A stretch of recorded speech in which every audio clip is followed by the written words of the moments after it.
Penataan produk biasa juga kita kenal dengan istilah display. Penataan produk atau display merupakan suatu cara penataan produk, terutama produk barang yang ditetapkan oleh perusahaan tertentu dengan tujuan untuk menarik minat konsumen.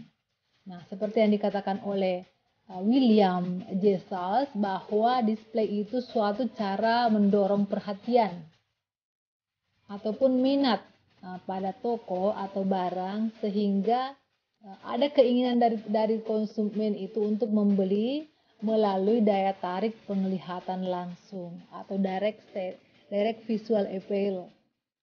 Sedangkan menurut Sofia Sahibuddin bahwa display itu adalah usaha yang dilakukan untuk menata barang yang mengarahkan pembeli agar tertarik sehingga datang melihat dan melakukan pembelian.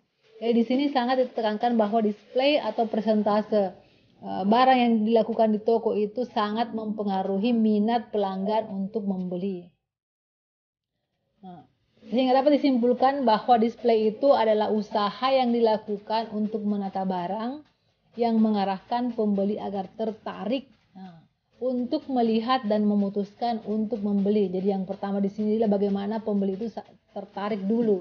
Kalau tertarik diharapkan dia datang untuk melihat. Kemudian setelah melihat diharapkan untuk memutuskan melakukan pembelian. Ya, secara umum display itu dibagi menjadi 3 yaitu window display, interior display, dan exterior display. Nah, kita akan bahas satu-satu. Window display merupakan pemajangan barang dagangan di etalase atau di jendela kegiatan. Jendela kegiatan usaha maksudnya. Tujuan dari window display ini adalah untuk menarik minat konsumen sekaligus supaya barang yang di-display itu tetap terjaga keamanannya. Fungsi dari window display itu sendiri untuk menarik perhatian atau memancing perhatian terhadap dagangan yang kita jual sehingga menimbulkan impuls buying atau membeli secara tiba-tiba karena adanya daya tarik terhadap suasana toko, kemudian penataan barang, kemudian jenis barang, kualitas barang yang baik dan ciri khas toko itu sendiri. Kemudian yang kedua interior display. Interior display itu merupakan pemajangan barang terfokus di dalam toko. Lebih banyak digunakan untuk barang-barang yang sudah dikenal oleh masyarakat luas seperti pakaian ataupun seperti perhiasan. Kemudian yang ketiga exterior display, kebalikan dari interior yaitu pemajangan barang dagangan di tempat tertentu di luar kegiatan usaha yang biasa digunakan. Misalnya ketika perusahaan itu memiliki produk baru, maka memperkenalkan produk barunya, melakukan promosi terhadap produknya, melakukan penjualan istimewa seperti di akhir tahun, misalnya cuci gudang, pemberian diskon untuk momen-momen tertentu, dan lain-lain. Kemudian tujuan penataan produk yaitu attention and interest, artinya menarik perhatian pembeli dengan cara penggunaan lampu-lampu, dekorasi yang menarik, warna-warni, dan sebagainya. Kemudian yang kedua, desire and action customer, yaitu untuk menimbulkan keinginan memiliki barang-barang yang dipamerkan di dalam toko kita. Setelah masuk ke toko kemudian melakukan pembelian.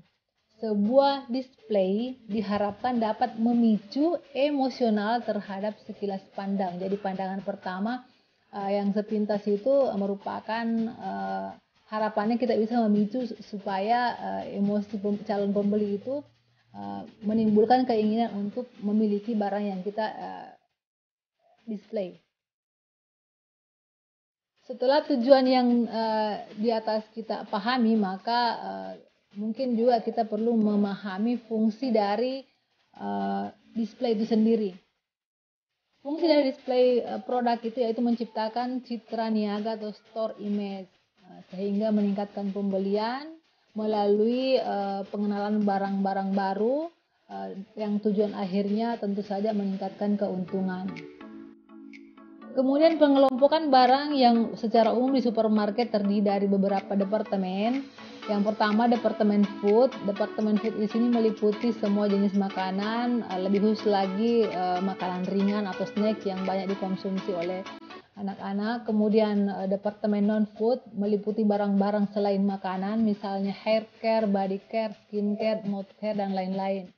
Kemudian departemen yang ketiga itu household, terkait dengan perlengkapan rumah tangga seperti electrical, peralatan yang menggunakan listrik, party wear atau perlengkapan pesta, seasonal goods, barang musiman seperti payung dan jas hujan. Kemudian yang keempat, departemen toys, yaitu suatu departemen yang berkaitan dengan sarana atau tempat atau barang-barang yang disediakan khususnya untuk anak-anak. Biasanya terdiri dari mainan yang diperuntukkan oleh anak perempuan dan mainan yang diperuntukkan oleh anak laki-laki dan games serta yang lainnya. Kemudian departemen yang kelima yaitu departemen stationery, meliputi semua peralatan tulis, peralatan kantor yang biasa digunakan dalam dunia administrasi dan pendidikan.